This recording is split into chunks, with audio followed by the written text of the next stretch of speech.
Start the online session. I hope you can hear me loud and clear. The online session. Good afternoon. I hope you can hear me loud and clear. The online session. Good afternoon. I hope you can hear me loud and clear. We can hear you loud and clear.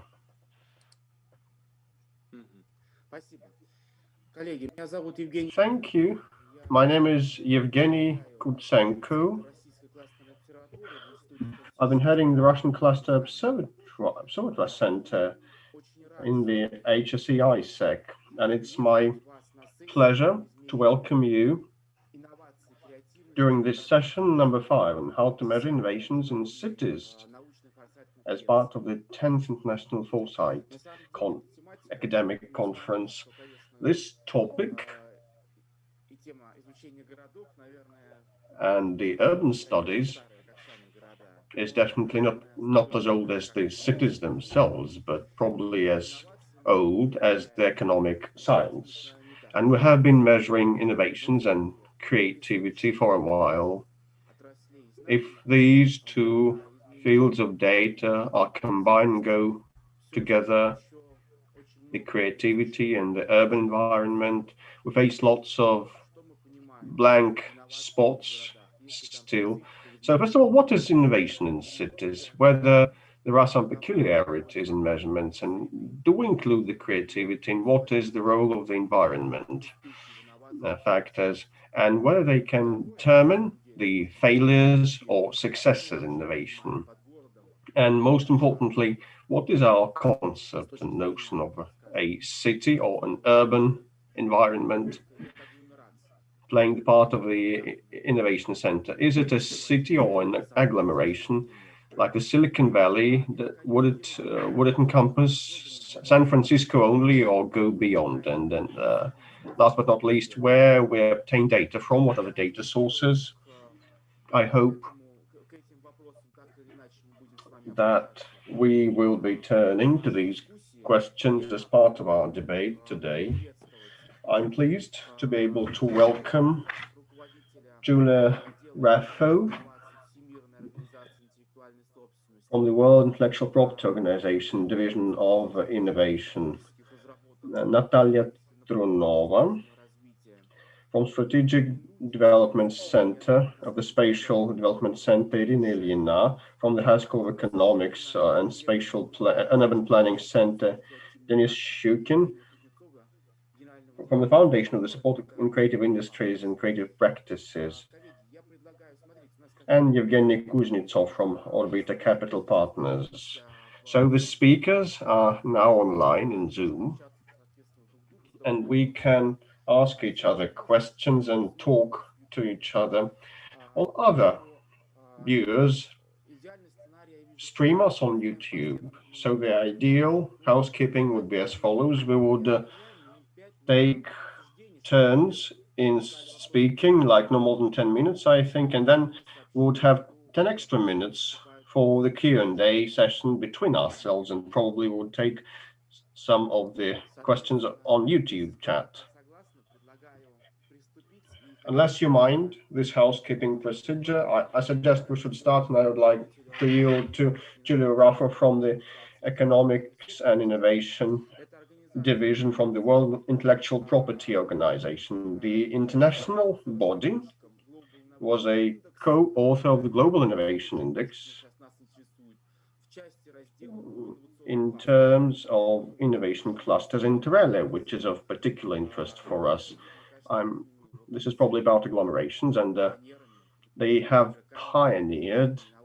been the trailblazers in measuring innovation in urban environment. Julio, over to you. Can you tell us more about your approaches? Thank you very much, Director Kutsenko, for inviting me and inviting us, WIPO and my colleagues. I also even see the sound, Julio. Sorry, the sound is too loud? Or is there echo? What's the problem? Is this better? Or no? Okay. Sorry.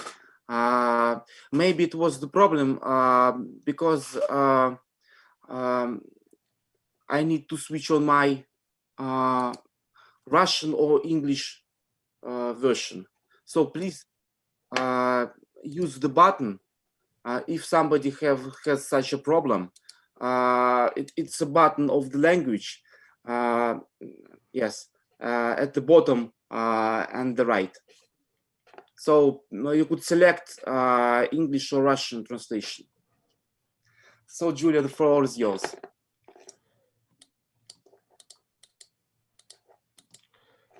So I prepare a little presentation.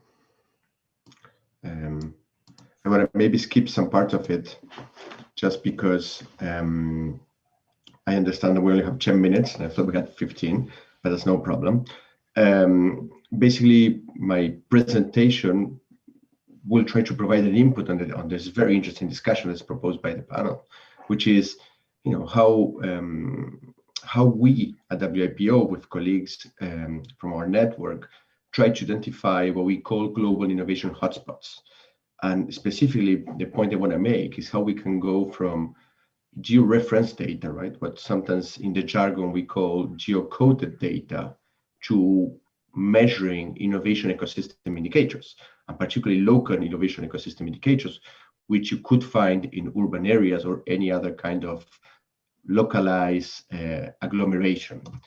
The main takeaways I would like you to take from this presentation, just in case we need to rush by the end, is, first of all, I think this panel is, and the efforts that you are doing in Moscow are crucial, because measuring how the geography of innovation is changing, how it is, but also how it's changing, is key for any kind of innovation policy making, certainly for the local one, how we organize our cities, how we organize our hotspots for being more effective, to be attractive to a global race for innovation. But of course, our countries are made of those cities, so it's definitely instrumental for national policy making and how they interact among each other within a country, within a region, and certainly, for an organization like us, an international organization, the global perspective is very important, right? Which is the best way of finding interesting and efficient tools for policy making that will stimulate global innovation, and of course, being part of the UN family for us, also how we can transfer some of that innovation to developing countries, which is one of our mandates, I think, at WIPO. The second main point I want to take is, of course, that these innovation ecosystems, you're absolutely right in this panel, they tend to agglomerate in vibrant cities, right? Vibrant urban areas. But what we have also like to mention, be part of the discussion, is that we have to be careful. Innovation doesn't fit one-to-one the boundaries that we are used to, right? They're geographical boundaries that are, legacy from history. There are many good reasons. Sometimes even geographic accidents, they determine where a city is constituted and the shape it has. But innovation does not necessarily follow one-to-one this. And we have observed in our methodology that there are some cases where an innovation hotspot is across several cities, or it merges cities, or it even sometimes connects countries and different geographies. So, of course, usually those are not the most normal case, but certainly they are interesting ones. And the third point that we make, at least in our report, which I'm going to talk to in 1 minute, is that these cities, if you want, but at least these innovation hotspots for us, they are not isolated. As I mentioned, they interact with other hotspots within the same country, but also most likely they interact with the best. So actually, the better is the hotspot, the most innovative and vibrant it is, the most likely it will connect into a global innovation networks of excellence, and they're going to be attractive, but they also will aim themselves to the most attractive innovation hotspots. And that's the part which is a bit tricky for policymaking, because we see that those global networks are incredibly useful for society. Right? We are observing that right now with the pandemic, and how we are sharing knowledge and developing these vaccines all around the world, at the same time raising for this. So clearly, this is not something that happens isolated, and indicators should capture that, how at a specific city, if you want, or a specific hotspot, connect in these networks. Just a brief reference to what we did and self-advertising. A lot of what I'm going to present is either directly part of the report you can see there in the slide, or part of an input research or effort done by people in our network. Just to mention a few, we have very talented people collaborating. I think Ernest Miguel is one of our lead contributors. I think is even connected to this presentation right now, but we have people from all around the world, and I'm not giving justice. I just put some of those that are more prominent, especially because they're more prominent for the region economics or the geography of innovation economics, but we have many others, and this is still ongoing, so this is still mutating. Even the geography of innovation of our network mutates over time, but I certainly invite you to go and check the report and the great work these very smart people did with us and for us. Just to give you some background, basically what I was stressing in the key messages is part of a quite vast and interesting literature in the geography of innovation, and the geography of economic activities first, and then the geography of innovation. It is that we have these two forces, right? The same forces that, if you want, the new economic geography describe as explaining the agglomeration of economic activities, they also explain in a great extent the agglomeration of innovation. In addition to those forces, you can even add everything that relates with the information and knowledge spillovers and the scale of innovation, things that we know for a long time also in the innovation economics. I will not bore you with all the details, but basically you can see in the scheme on the left that we have those extreme agglomeration forces of economic activities, but also for innovation, which means that we observe, and in some countries it's quite dramatic, right? We observe how the most vibrant cities, they take somehow the best resources of the country, because people migrate there, companies move to those places, they try to seek their best markets, but also the best markets for technology and knowledge, also the best universities. All of this is a melting pot of agglomeration that we like to call an innovation ecosystem, right? And the metaphor of an ecosystem is very pertinent, because this is not like the old-fashioned national innovation systems. It was a metaphor more related to physics.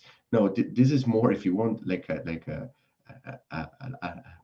living ecosystem, right? Where basically the fact of having more of one institution may actually crowd out a different kind of institution. The fact of having a certain specialization may generate a complementary specialization in terms of skills, in terms of knowledge, or on the contrary, it may actually put that city, that ecosystem, into a different technological path. So, of course, it's very hard to describe, and it's probably the main topic of this panel, is how we can describe what's happening inside those boundaries. But we have to acknowledge that, first of all, it's kind of a living form, and at the same time, it's complex, right? You have to measure it differently.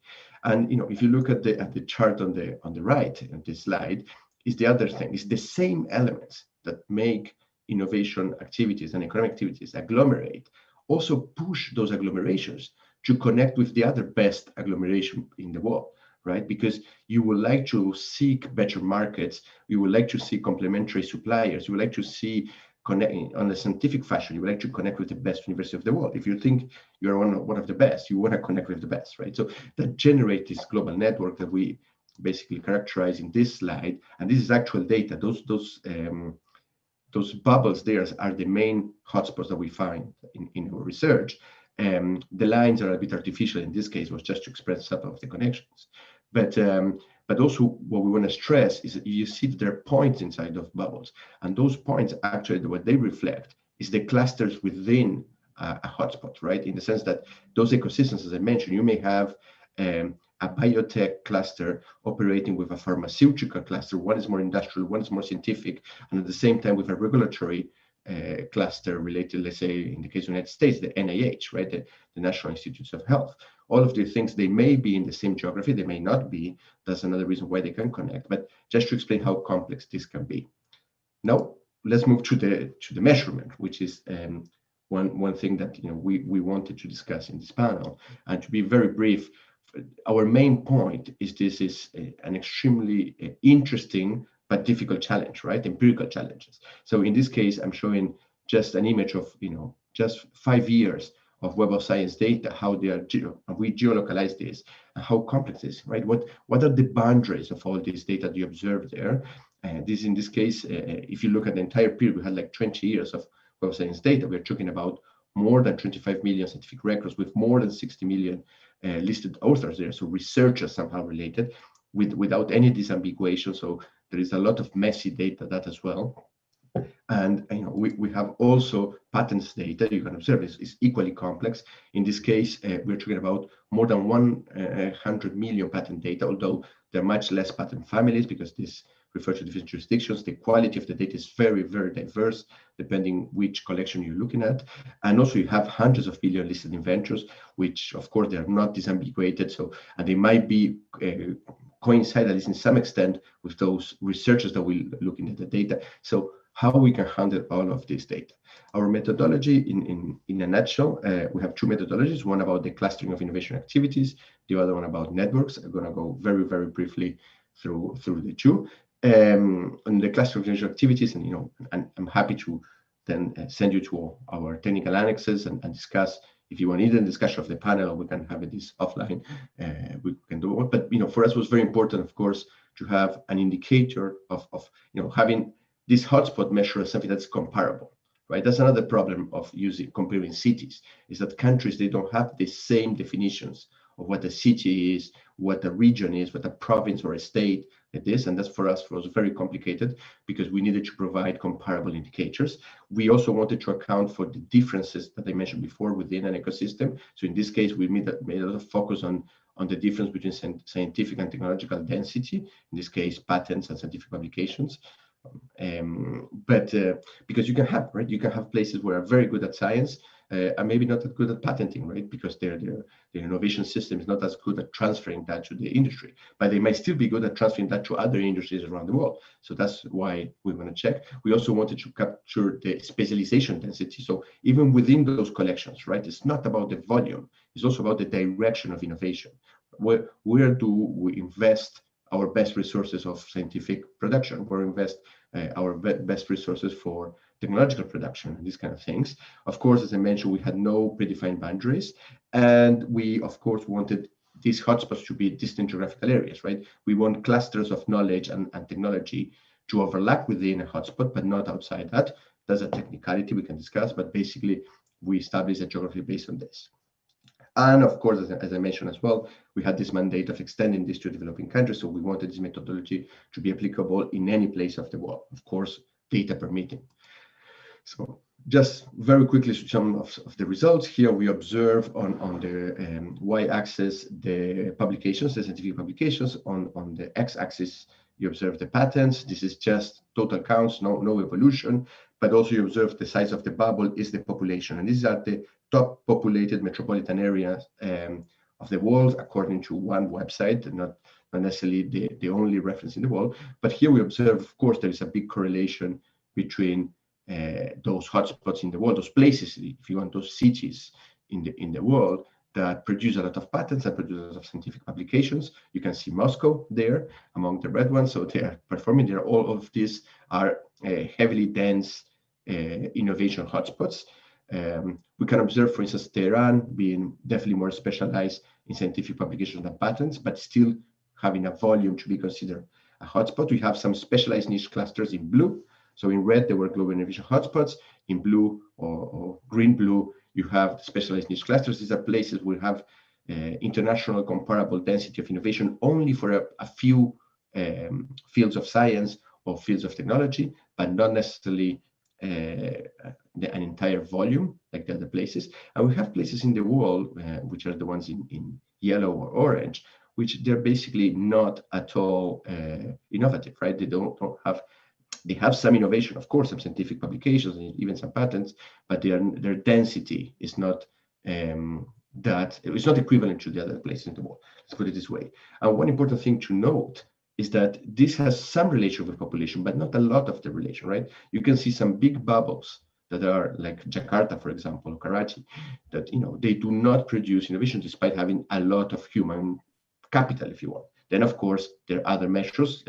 the quality of the human capital, the quality of the institutions to provide innovation, the access to finance. Those are things that our indicators are not capturing, but I'm certainly playing a role.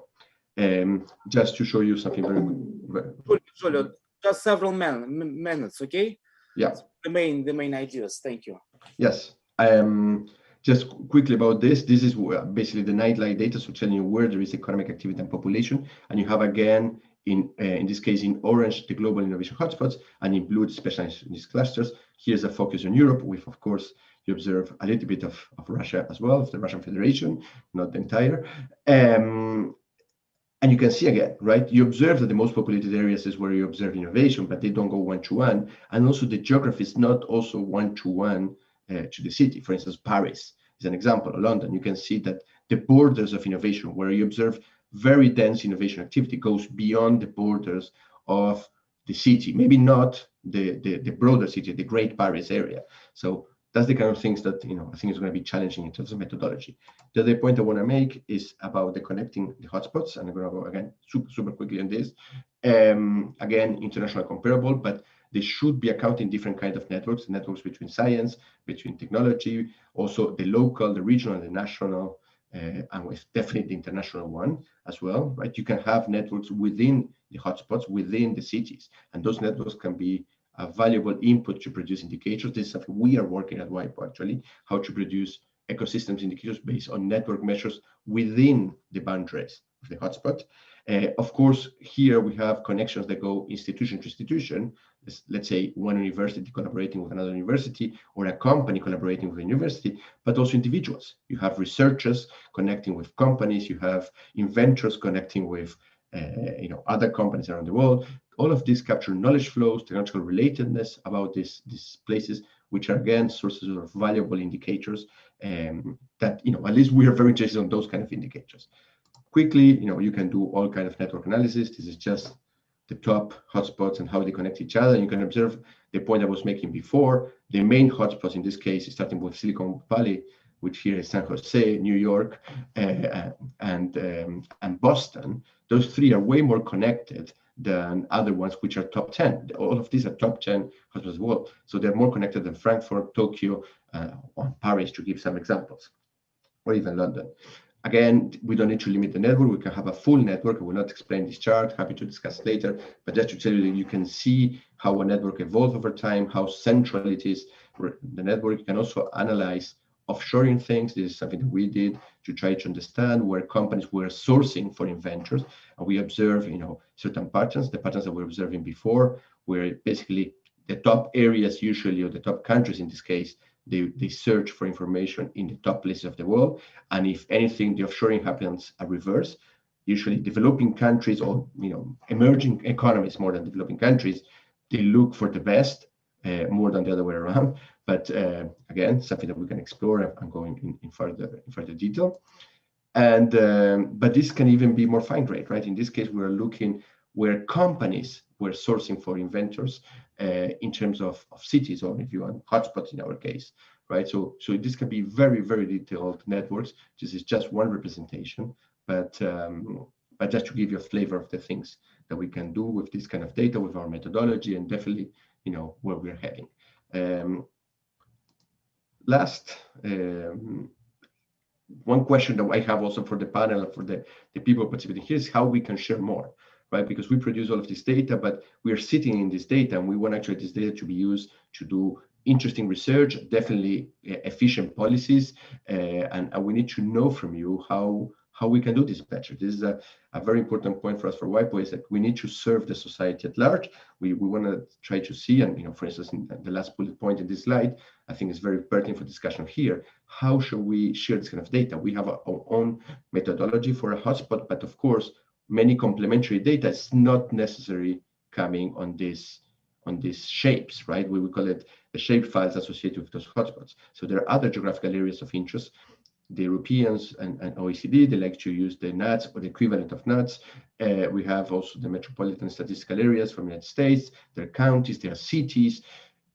I don't know. This is kind of things that we're really open to hear from you, and to know how we can do our data better. And you know, in this direction, let me just show you the last slide, and thank you for this participation. We have also exploring how we can do more interactive tools for making this. In this case, you can see the scientific co-publication network of Moscow. This is the image you're seeing there. This is just, in this case, one image, but if you go in the QR code or the link below, you can actually play with that and check if you want to have other things. Again, this is an experimentation tool that we did. We should do better than this, and we are really open of how we can share this and you guys visualize our data. Спасибо. Спасибо большое, Giulio. Thank you so much, Giulio.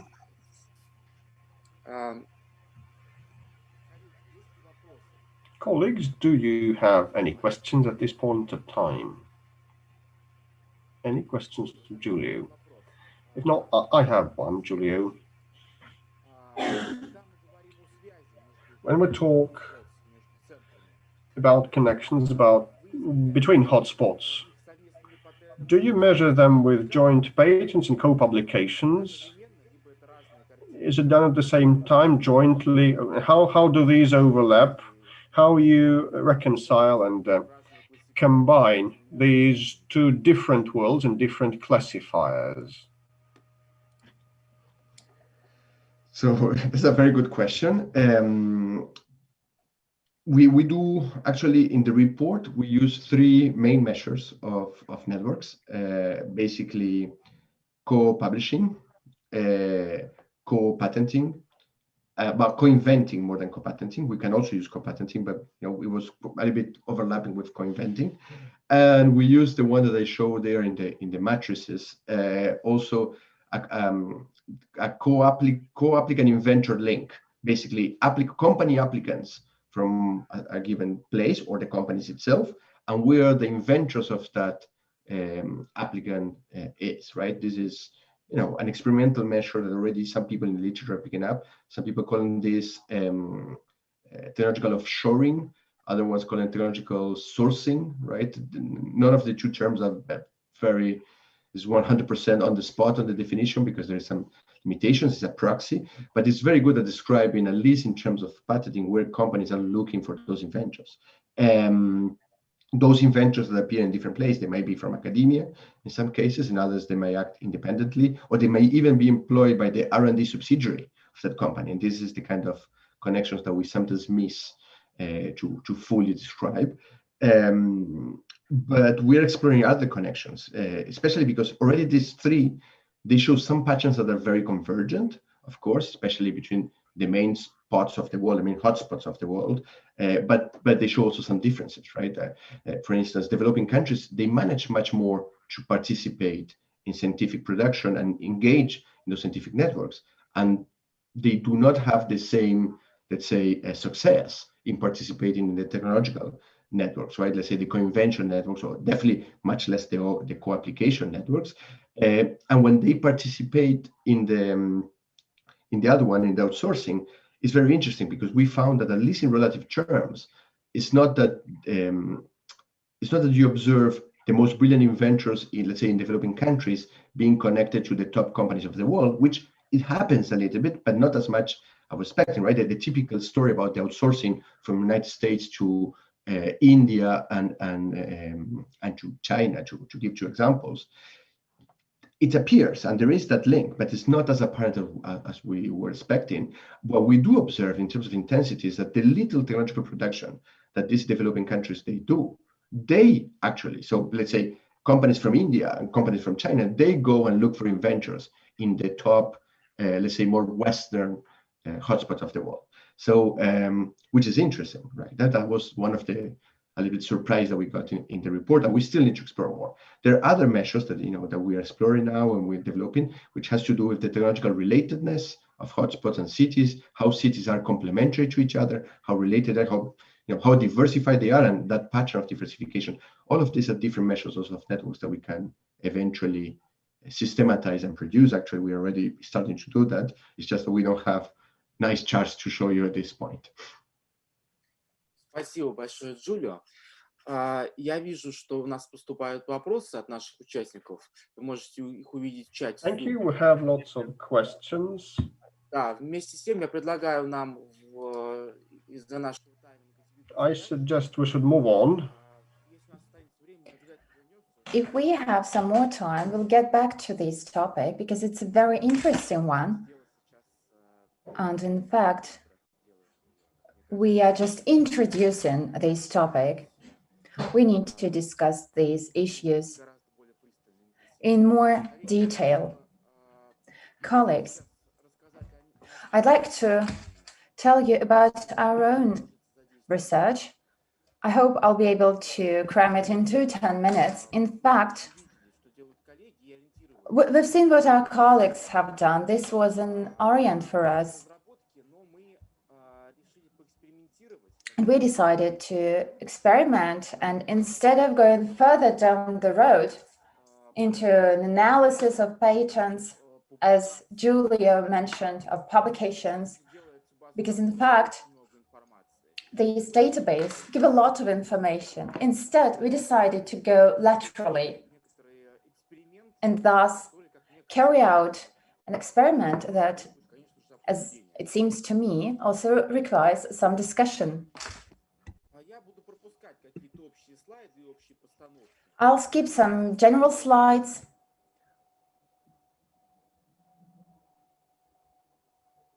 Clearly,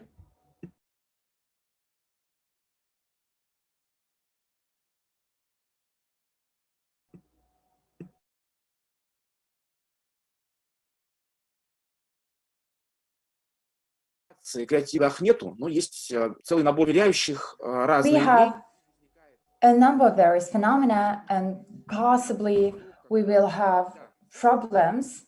Can you hear me now? There was a technical issue on behalf of the speaker. So there's no uniform understanding of what's creativeness.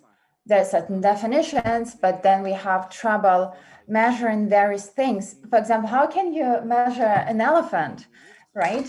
So everyone has his own opinion, and it's not always the right one. Basically, being guided by this idea, we've decided to lay into research two main principles. We've decided to put together creativity and technological innovation.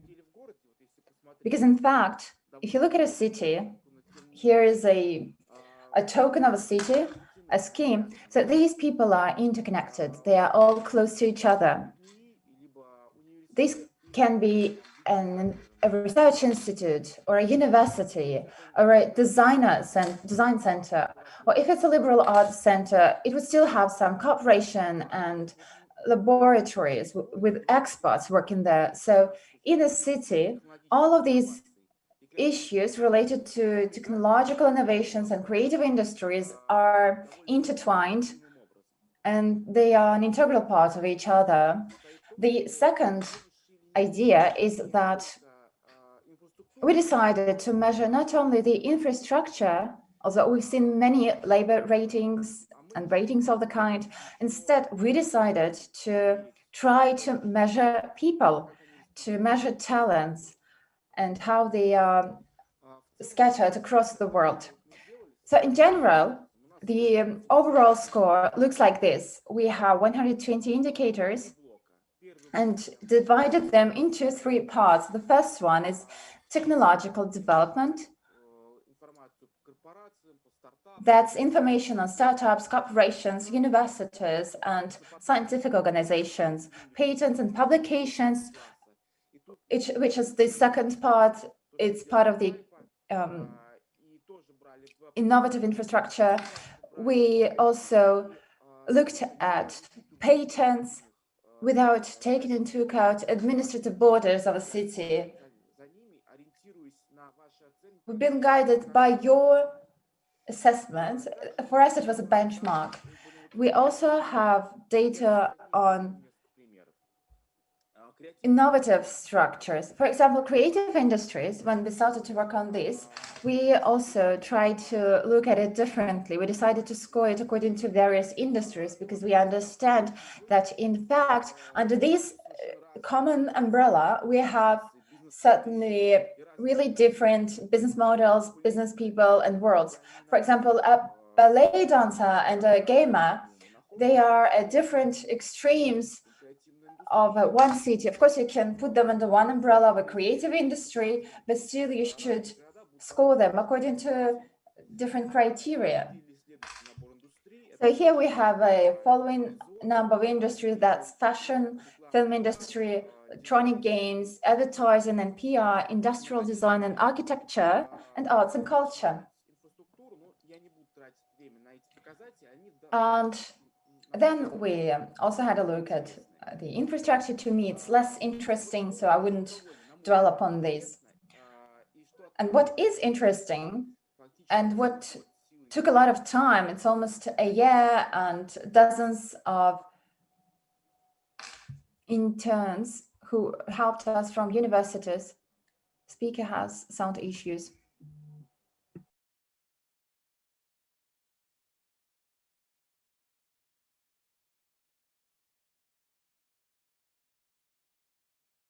К опросам и к экспертным оценкам. Мнение и вот the idea of experts.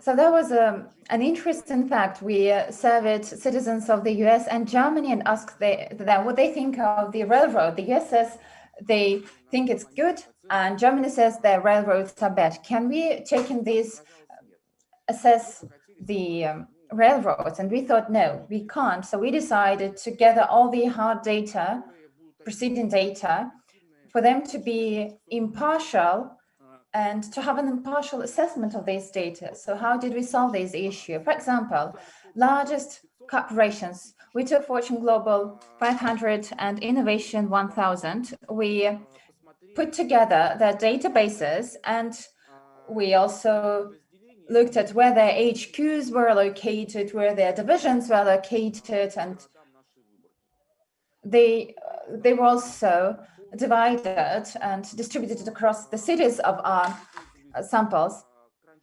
As for startups and unicorn startups, we used a Crunchbase and Startup Link. It's hard to argue that it's quite impartial. Everyone uses it.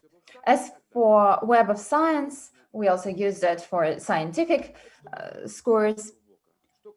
That was about technological development. As for creative industries, here we had to be creative, literally. So fashion, how can you assess and measure fashion? We decided to do that through Farfetch brands. We took their database, as they have more than 1,000 brands, and we distributed them across cities where these brands originated from, and looked at their HQs and divisions. As for films, we took IMDb and Rotten Tomatoes. So we looked at popular films and studios and where they were located. We had the same approach on video games. We used various Game Award scores. As for urban environment, it's quite much easier because there's a database that is also used by experts, which is very important. For example, Numbeo and Nomad List. We also had World Values Survey, also distributed them across cities. So that was an experiment, and the foundation was to recount, to calculate, and look again at the universal databases. So we manually distributed them at a city level, and this can be easily verified because these databases are openly available. Some have subscription conditions. So we had samples 36 cities across the world. We had various ratings to calculate all of our 120 indices. So the final rating looks like this. Beside, we also, as the white colleagues told us, we decided to analyze further on, and we decided to present a full-fledged profile of all of the cities from our ratings. So you have them visualized, all of the 36 cities are somehow described here. They have their profiles, accounts. You can see to the right. So the black dot is a leading position. So you can see the rating and the gap between the cities in comparison to the leader in each of the category. So here you have a system of advantages and disadvantages, which is very convenient for policymakers because you can see immediately the advantages and weak points where you need additional efforts, the room for improvement. Besides, we have case studies. So to conclude, I'll just show a couple of illustrations. So if you take New York, for example, yes, it tops according to most criteria. It goes both for technologies and creativeness. It has the largest number of Nobel Prize winners. Besides, we did our best to compare cities according to its outstanding talents. Because Crunchbench is a very good thing, but the Nobel Prize that represents a matrix, which is very good. This allows to see the best of the best. So according to this trend that we identified, technical problems.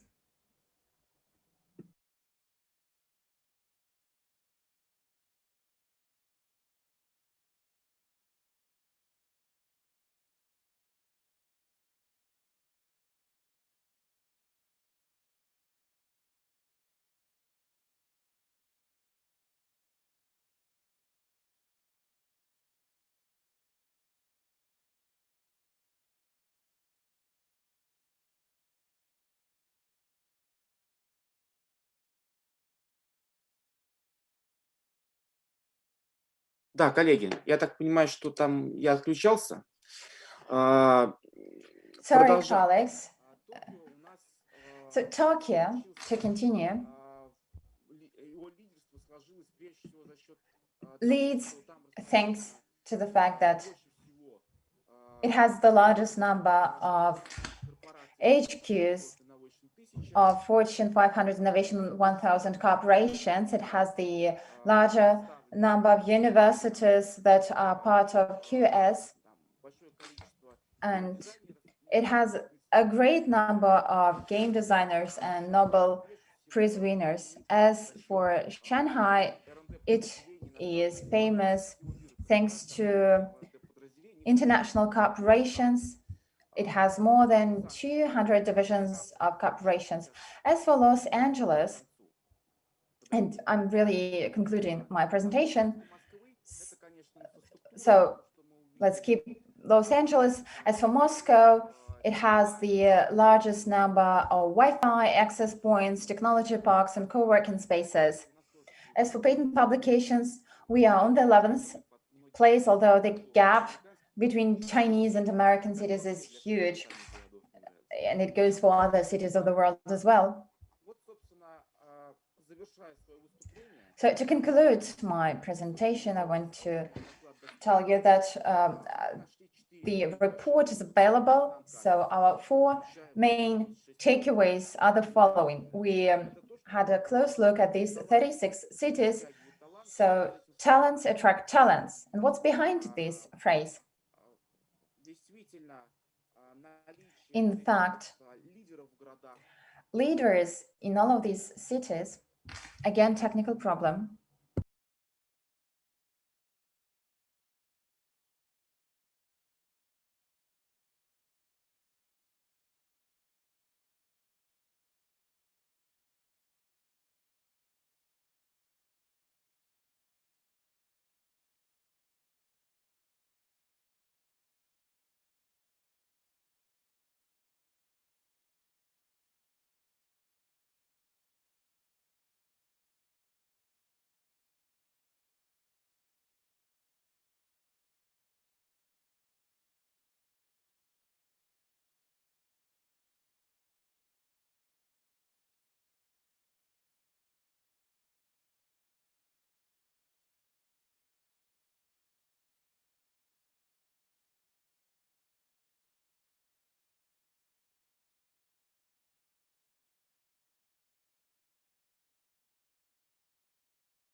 Да, коллеги, я вижу, что я вылетаю периодически. Sorry, colleagues, I see that I have technical troubles, so that's why I'm concluding. So creativeness is what divides cities, and infrastructure is what they have more in common. And there is no uniform infrastructure, so we have a whole number of successful sets. So you can download the report and study it. So here I end my presentation. If you have any questions, I stand ready to answer them.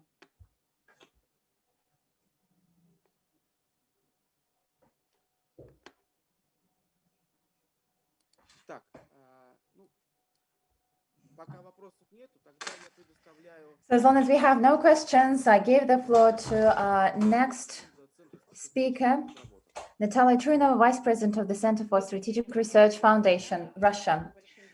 Good afternoon, friends. Thank you for the this invitation. In fact, I also had problems with the internet, so our high-tech online century depends on electricity a lot. So if I will have any problems with the internet, I ask you to pardon me beforehand. So thank you for this invitation. I heard really interesting reports, and I hope that the next ones would be interesting as well. So I'll try to tell you something new and at the same time answer your questions, at least partially, or some of the questions that Yevgeny asked at the very beginning, because they are all very important. And we also always think about these things. We ponder about, for example, what is an innovation? What is production of innovative products? What's creative industry? That's a development area. Sometimes it has to do with venture. Sometimes it doesn't always yield fast growth. However, in cities, there's always an opportunity to surround these clusters with new specializations, with new ideas. So when we talk about the measure of these innovations, the indices that we are used to are not always appropriate. Quite often, we thus oversee the new, something that emerges, and so this escapes from our ability to affect these things,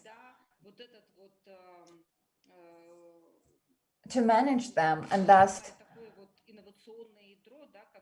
the innovative core, the most important, crucial part of it, is not always center of our attention. My presentation is in Russian, but we are going to translate it into English, and I will then send it out to all of you and to our English-speaking partners. So, without details, as Evgeny mentioned about leaders, he mentioned New York. So what do we pay attention to when we look at innovative activities in cities and in more complex systems such as agglomerations and metropolis? So first of all, startups and their number, then territories formed to implement these startups,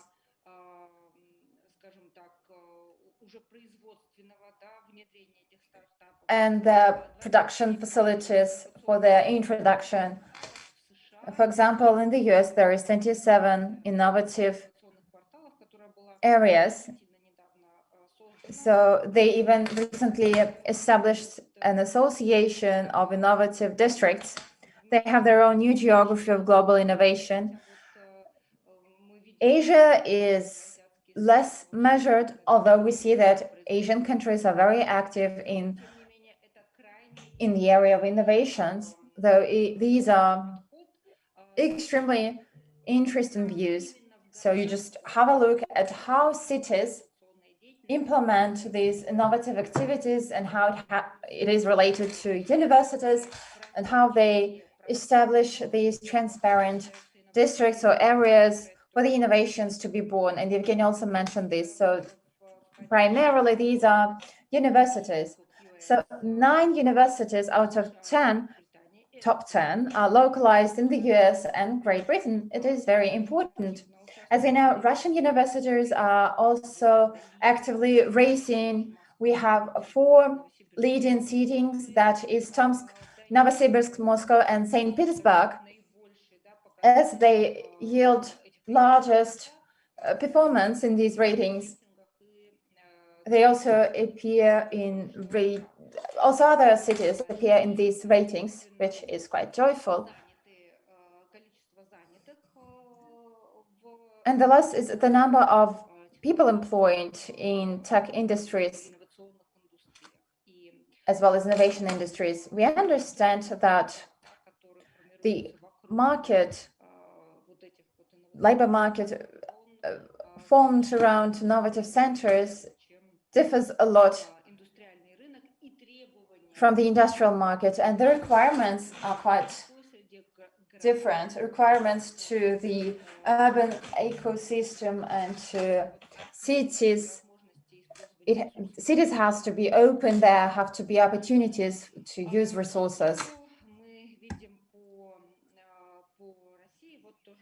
What about Russia? So we have certain data on Moscow. Evgeny, the first scheme is from your report, the number of startups. Moscow's rating here, the science index and nature science index, we have 70th place, and as you see, Beijing and New York share first 2 places. Tokyo is on the 7th place and London is on 14th. As for Innovation Cities Index, it features several Russian cities, although not on first places, but still they're present. We also have Novosibirsk, Tomsk, and Samara, and these are positive. This is positive headway. What's the key problem here?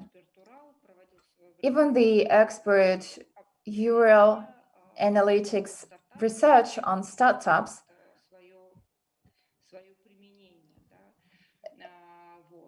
that studies where these startups are used.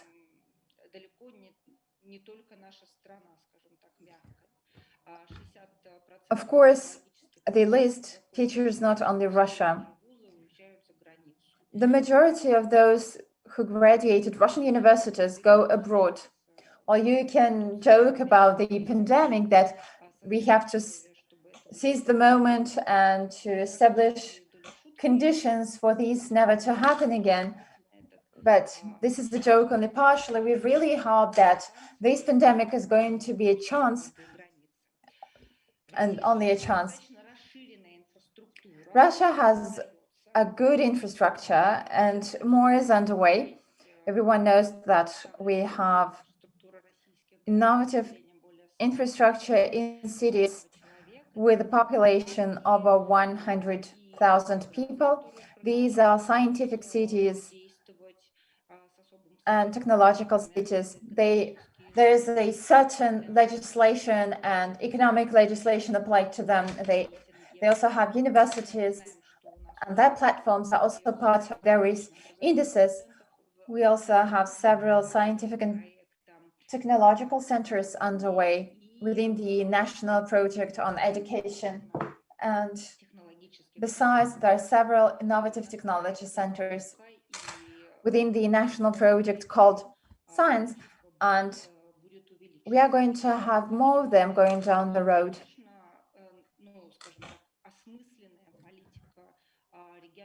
Besides, regional authorities carry out a relevant policy the aim is to link urban development with the development of these new industries.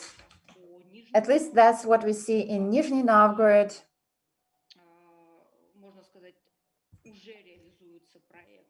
That has already started implementing a project on the development of central parts of the city, taking into account these industries, scientific and technological industries. So these can give an impetus and create a synergy so that a greater number of people, entrepreneurs and just citizens of the city can be involved into innovative activities that we just mentioned. These mechanisms have been formed and presented at the previous slide. So we understand that the top priority now is having this synergy effect, because it is a very interesting project, but sometimes it can have certain red tape issues. Anyways, what we do is done to help certain instruments to be applied. Each of these instruments have their own indices, and not all of them are strongly linked to each other. So we hope that through these dots, we will connect a complex system of indices that will not be separated, working separately, but rather we will have an innovation center, and the map of innovations would look differently, better. It would look like something that we've seen in the first report. Another important question is the following: a city or an agglomeration? The question that Yevgeny asked. For a long time, we don't have separate cities. These are networks of cities, and they form kind of a innovative agglomeration or a metropolis. I really like the example of the Öresund region. Sweden and Denmark have this scientific cluster. For the 20 years, they've been creating a unique and single innovative ecosystem border that goes along the border of two countries. So they've been actively linking Norway to this project. So the main task of this trilateral project is to ramp up the innovative activities in these areas. Unquestionably, it doesn't mean that certain cities like Hamburg can have its own innovative strategy, but you also have to take into account that there's Hamburg with these centers, innovative centers developing inside it, that been working for several years in this city. But besides, there's still a policy of pushing away the industrial sectors into an agglomeration that is almost twice as big as Hamburg. And in fact, they consume the innovative production in these areas. There's an important point to make, as the biggest issue about the Russian innovation system is that we have lots of quite forefront and prominent individuals, but many of them deliver their ideas, novel ideas, outside of Russia. So we need an integrated system of the value chain so that they can deliver and implement their projects within the metropolitan areas.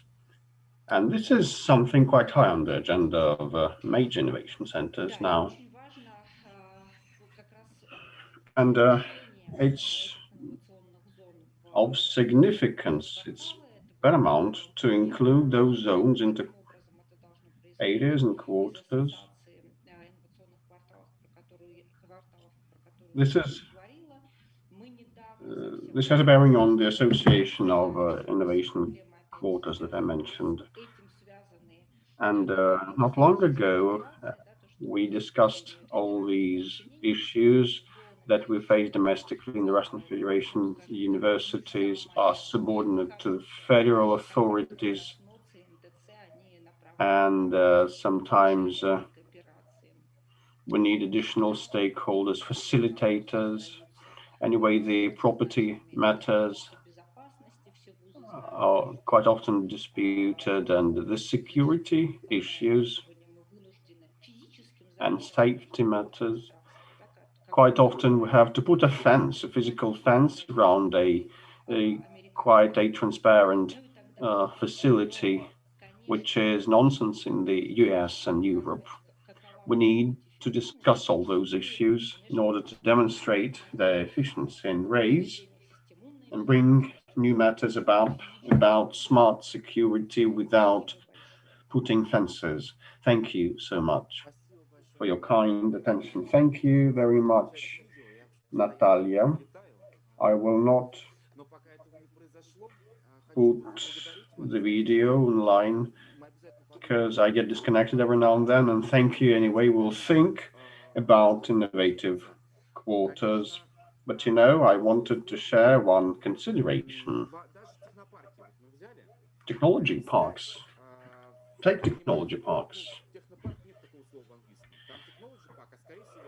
Well, in the English language, they call it science parks, or they would give it any other name at random. Eugene, we cannot hear you.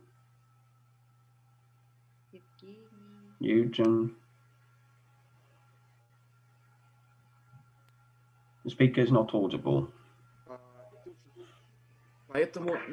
So, we would really want that, and it is like a practical thing for them to become attractive for our talents and appealing. They should be appealing to talents worldwide. So if it is an international environment,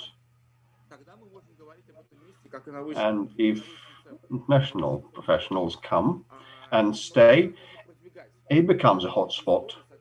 But you need to promote and propel these cases internationally. I think it is an open field for work. And another important point for us to discuss, probably together with Giulio, as I got it that you said that parameters and indicators would define policies. But if we look at patent publications, we would see the dominance of Chinese cities.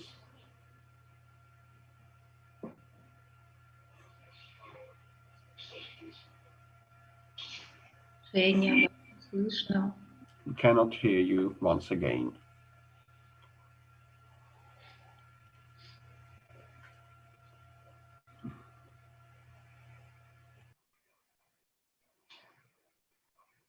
Ирина, вы слышите Евгения? Нет, я не слышу. Я не слышу Евгения. Поэтому я в затруднении. Что делать теперь? So we cannot hear the presenter. We are at a loss. Oh, yeah, I'm with you. I'm with you again. I'm online. So it means that I should probably wind up. So indeed, indicators influence policies, and we saw such tilts, like in China, in the Russian Federation. In Moscow, we have lots of startups, but no unicorns. So we fall short of unicorns. So anyway, the issue of policy influencing the indicators. Indicator, just in a nutshell, I will respond. I fully agree with you.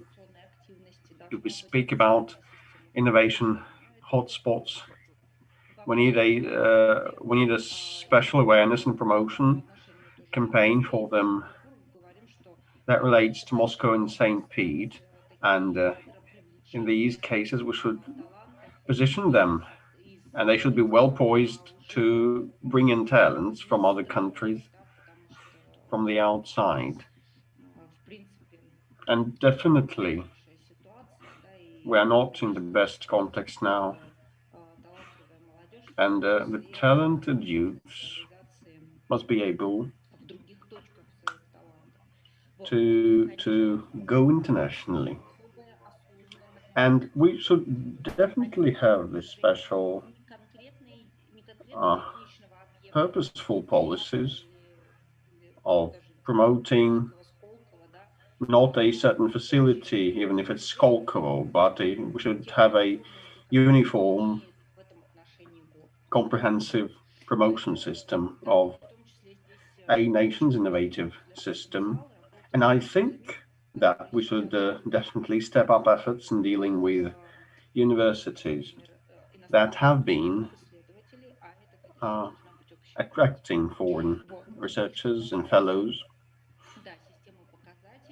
And as regards parameters and indicators, it is a vexed issue always,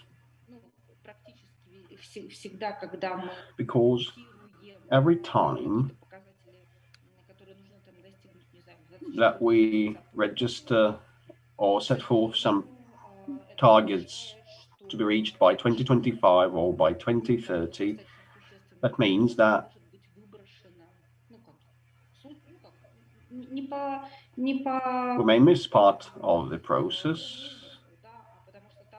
We may put it into oblivion or cast aside, because it is how the bureaucratic governance systems work. And probably now we should introduce changes to the indicators system to have a link not only to one national project, but to a complementarity. And I hope that will be a matter for us to discuss. Thank you, Natalia. Irina, Elena, over to you. Thank you so much, dear colleagues. Good day. I would like to thank you for the chance to participate in this quite interesting conference, and the reports shed light on a number of issues for us to consider in our studies and research and put them into practice. In modern context, we see that the role of the cities has dramatically changed in the social, economic, and political life of our society. So spatial governance reform should be brought in, should be delivered. Many of the spatial development plans are long-term ones and have long timelines. So now we should look and make that in conformity with the underlying principles of the new stage of urban development and the new pillars of the economic management system. In current cities, we may look at different quantities of management and governance documents that determine the development of cities and shape patterns of development for the long run. I'll try to enumerate them. They may be the socio-economic development strategy of a city, and most Russian major cities have those strategies in place till 2035, for example. Then the master plans. Now, currently, many cities design master plans till 2025 or 2030 domestically. Then we have the socioeconomic development outlooks and projections and sectoral schemes for separate areas of the city's economies. Well, apart from that, we have had a lot of thematic or topical discussions on smart cities or anything else. Now, currently, each of the cities has a smart cities strategy. And along these lines, we are shaping special IQ indices, many other indexes assess the development of like human capital or other parameters. Now, surveys and polls gather pace also, or interactive games to shape the image of a city's future. So there's a host of means and ways and tools with different goals and different timelines, but all of them aim at one and the same thing of shaping the future image of a city. It's noteworthy that each of the cities, no matter whether it's a small city or an agglomeration, has its own vested interests and socioeconomic interests, and all these different interests are intertwined and they need a comprehensive governance framework. Now we're looking at calibration of these city development plans. If we take all the documents in place, they don't stand to take into account the peculiarities of each and every city's, the diversity of cities, without paying heed to the difference in the terms and contexts of the existence of cities. And we have been trying to put together different approaches to shaping the future of urban areas. And we came to the conclusion that currently around 100 different parameters are in existence to help shape the image of the future. I mean, the strategies and plans and other instruments. And these were obtained via the Russian Statistical Agency or from databases on municipalities' reports. So all the array of those indicators is quite efficient, and one of the methods of research was bringing all those indicators to a uniform scale. We convert all the indicators values into the standardized values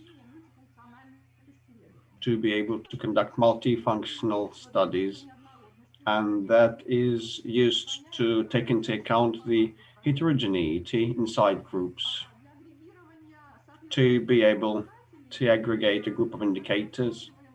We have looked at inclusion coefficient or factor, like, for example, the result of a parameter that encompasses 10 cities weighs more than an indicator that includes or embraces 6 cities. Why am I saying that? Because now we have made calculations for 10 Russian cities only. The results were aggregated at all levels without prior weighing up. And the aggregation was additive with additional meanings. And we also included the cities that had no parameters of that type. We took kind of the existing known data on them. So we calculated the well-being index, adapted to the Russian context, and later we tried to use all that picture to assess the socioeconomic development of cities till 2030 and to embed it into those plans of the development by 2030. And now you can see the schematics showing how disproportionate the development of our cities is, and what is needed to change things for the better. We are seeing that most of the Russian cities are faced with the reduction in population. I beg your pardon. Just a minute is what is left to you. And this gives very important results. I want to tell you that the long-term planning model is quite important, is paramount to be able to shape the models of cities and future development. And now we'll start another foresight exercise with this methodology applied. Thank you, madam. It is also quite a curious approach. Now we have talked the well-being of cities. Others cite sustainability. So these may be adjacent notions, adjacent to innovation, I'd say. And at this, I think we should yield to Denis Shukin, who was the co-developer of the Creative Potential Index. Denis, over to you. Can you brief us of the study you conducted? Can you hear me and can you see me? And can you see my presentation? Colleagues? Yes, we can hear and see you. Well, thank you very much for inviting me. And at the outset, the innovation was not my specialization. I looked at creative industries, but Eugene has been able to peg creative industries and innovation, and they go hand in hand. And I'd like to supplement saying that first of all, we have the soft innovations notion, and this is when we speak about the changes in concept to change this product or service for the better, to be more efficient for the consumers. The second connection, the second linkage, which is obvious, is that the creative industries are heterogeneous, are a patchwork comprising art and media and design and IT and digital tech. Like if we go along the lines of the British or Singapore thinking, well, we face different issues and the classifications may be different. And the classifications typical in different countries may vary. And so comparing and contrasting them is not quite easy, it's quite an effort.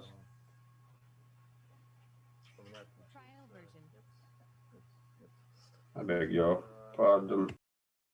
Trial version. И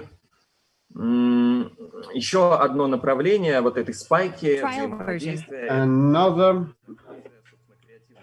dimension of the linkage is the service function of the creative industries to innovation. They cater to innovation. Without industrial design, we'll not be able to roll out a new product onto the market. So the agglomerations evolutionize along two tracks: the creative industries and technological development. We have been looking at primarily Russian cities. It is much simpler on the one hand because we have the full command of data in the Russian language, and it is also a challenge because we have huge issues with data. We don't have much time, so I will not stop at the results of our and findings of our studies. I'd rather say what methodology and techniques and models were used and whether it was convenient to digitalize the creative industry. So the sectoral approach is the most straightforward one, like groups of sectors,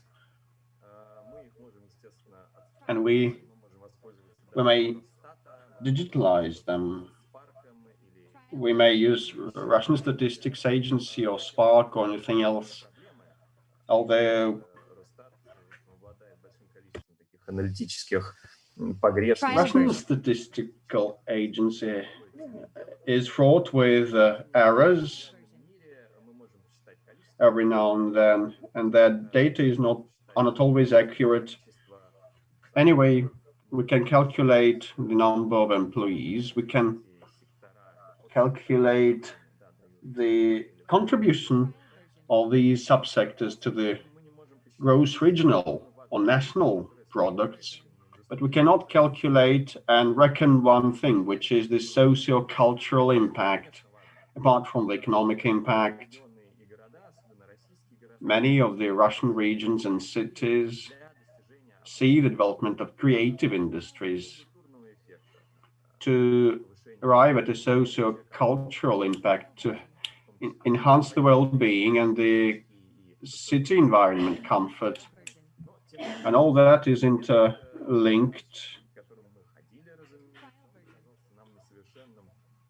was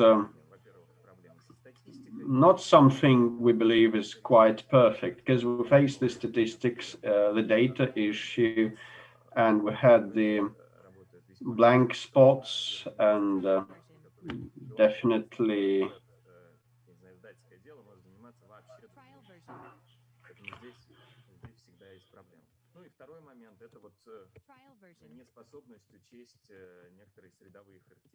and we are not able to take into account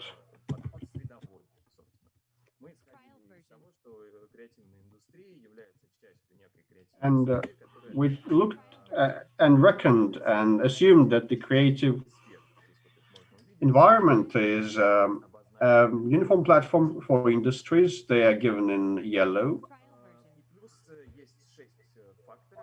And there are 6 markers and factors and or triggers that demonstrate the extent to which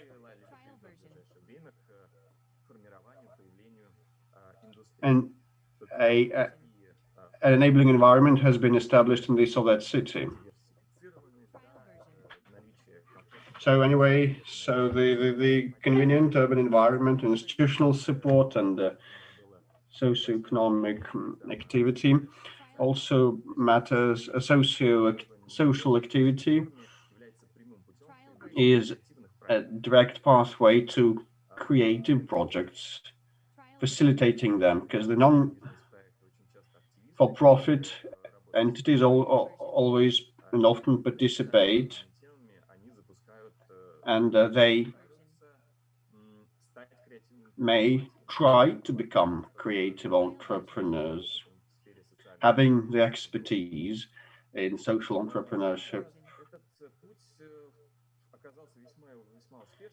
So this way forward was successful, and we carried out an exercise on the creative environment of Siberian cities. The first study we conducted in 2015. The speaker is not audible. Turn the mic on. Алло, мне кажется, Trial меня слышно, version. коллеги? Can you hear me now? Right. Yes, we can hear you. But there's a voice saying trial version, which distracts and deflects people.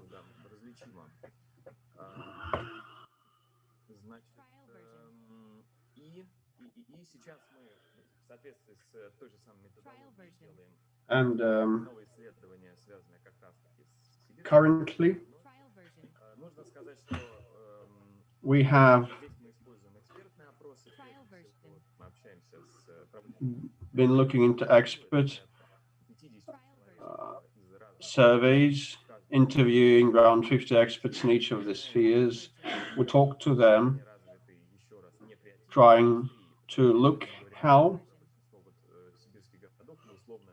creative industries are developed. Like there may be small towns like Noyabrsk and Muravlenka, but still they have the creative environments there. And this is what we try to find out interviewing experts. And later on, we try to position those cities at the crossroads of 6 main factors to resolve their issues in future. And my last point would be about the resource approach. In 2015, we launched the Creative Capital Index of Russian cities, and now we are going international. Tell you a couple of words about that, and probably we concur on that. And the decision we made previously, similar to what Eugen has presented, and we tried to use the data, the widest range of data from Russian Statistics Agency, municipalities, ministries, aggregators like Farfetch, and social networks to see what micro productivity of urban territories is. And we looked at media content, and we surveyed professionals in different cities, and each time we have been recounting results and adjusting results in the past years, adding new cities. We also add meteorology, looking at major brands that are typical of that city, that are inherent there. It's in very small letters and small text or print. These are blocks of indicators, around 250 all in all. These are the data that we have been using. We believe that the creative capital, time is up. Your time is up. My last point is that the creative capital is about the demonstration and manifestation of other types of capital with 5 main indices: human capital, infrastructure, institutional, economic, and symbolic capitals, respectively. And each of them may become more efficient. You can learn more at our website. You can look at all the data uploaded there, and there are interactive tools there. Just one final word on what we have been doing now. So far, not too many achievements, but we try to look at creative industries from the values perspective. Creative entrepreneurs may have interesting values of their own.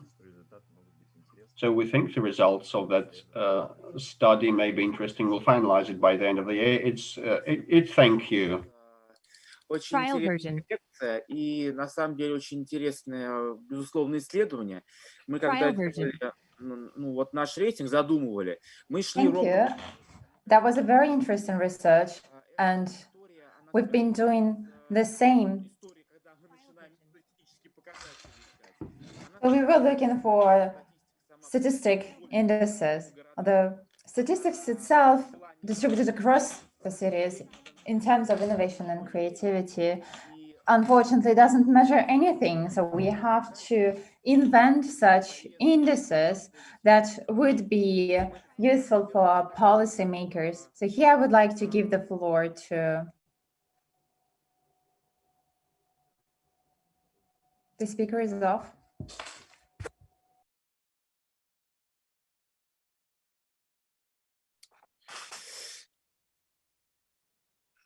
Да, Евгений. Evgeny, you have the floor. Beg your pardon. Evgeny, are you with us?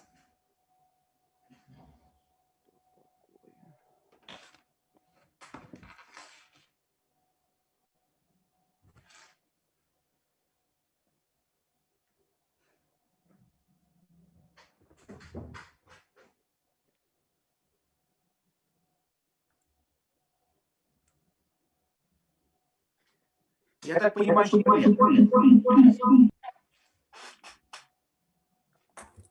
У докладчика закончилась реальная версия, и, скорее всего, его не впустят, пока он не... Unfortunately, speaker's trial version is off, so he wouldn't be able to join us. Evgeny, are you here, Evgeny?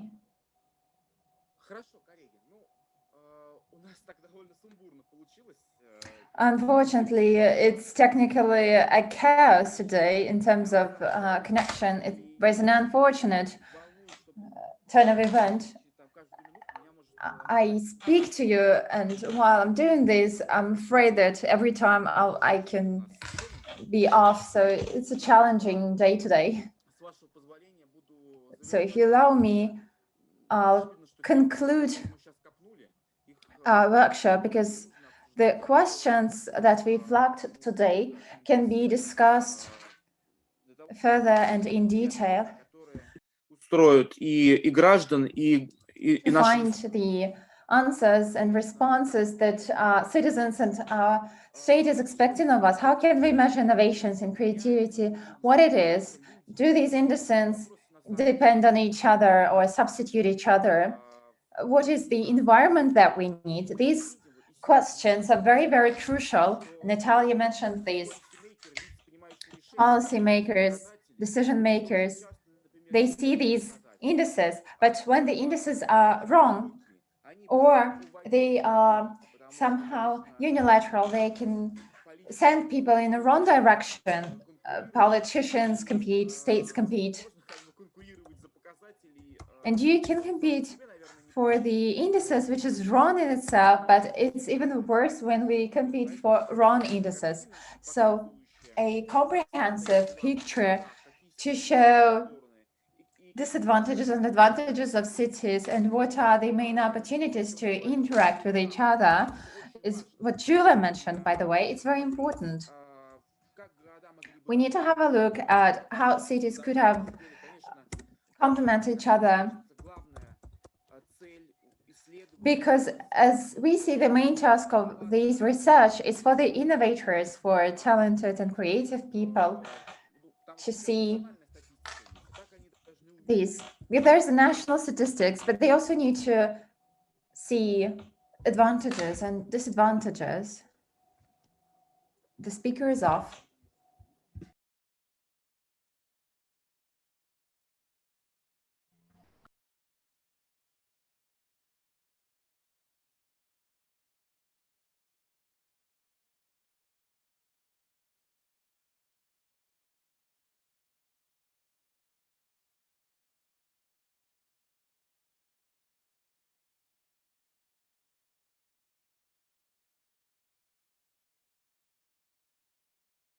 Да, надеюсь, что не только в онлайне мы будем обсуждать эту тематику. I hope that we'll be able to discuss this not only in online and without these technical issues. Thank you, colleagues.